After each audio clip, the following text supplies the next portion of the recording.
పెరుగుతుందా అనుకుంటూనే వేశాను. అసలు గోరింటాకు చెట్టు అంటే తెలుగింటి అమ్మాయిల్లో ఎవరికి ఇష్టం ఉండదు చెప్పండి? అమ్మమ్మ, పెద్దమ్మ వాళ్ళ ఇంటికి వెళ్ళినప్పుడు ఇష్టంగా పెట్టుకునేదాన్ని. అక్కడి నుంచి ఎన్నిసార్లు తెచ్చివేసినా సరే రాలేదు. ఫైనల్లీ ఒకరోజు మా కాలేజ్లో గోరింటాకు చెట్టు చూశాను. విచిత్రం ఏంటంటే ఫస్ట్ ఇయర్ అంతా సేమ్ రూట్లో మా బ్లాక్కి వెళ్ళినా అదేంటో ఒక్కసారి కూడా చూడలేదు. సెకండ్ ఇయర్లో చూశాను నేను. అది కూడా కొమ్మ మొత్తం విత్తనాలతో కింద పడి ఉంటే చూశాను. కింద చూసి నడాలి అది ఓకే, కానీ అప్పుడప్పుడు అయినా పక్కన ఉన్న వాటిని కూడా చూడాలి.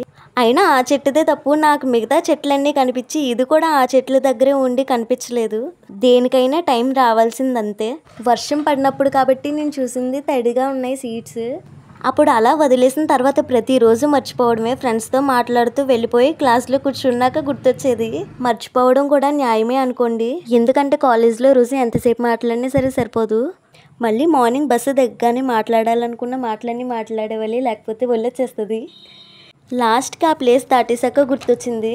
మళ్ళీ వెనక్కి వెళ్ళి పైకి ఎగిరి మరీ తెంచాను. అవి ఇంటికి తీసుకొచ్చి ఒక పాట్లో వేశాను. కొంచెం ఎక్స్ప్లాన్స్ వచ్చాక అవి తీసి 3 చోట్ల వేశాను, బ్రతకలేదు. కొంచెం డిసప్పాయింట్ అయ్యాను. మళ్ళీ కొన్ని రోజులకి చూస్తే అవన్నట్లో ఈ ఒక్క చెట్టు మాత్రం బాగా పెరిగింది. ఇంత పెద్ద స్టోరీ ఉంది ఈ గోరింటాకు చెట్టుకి.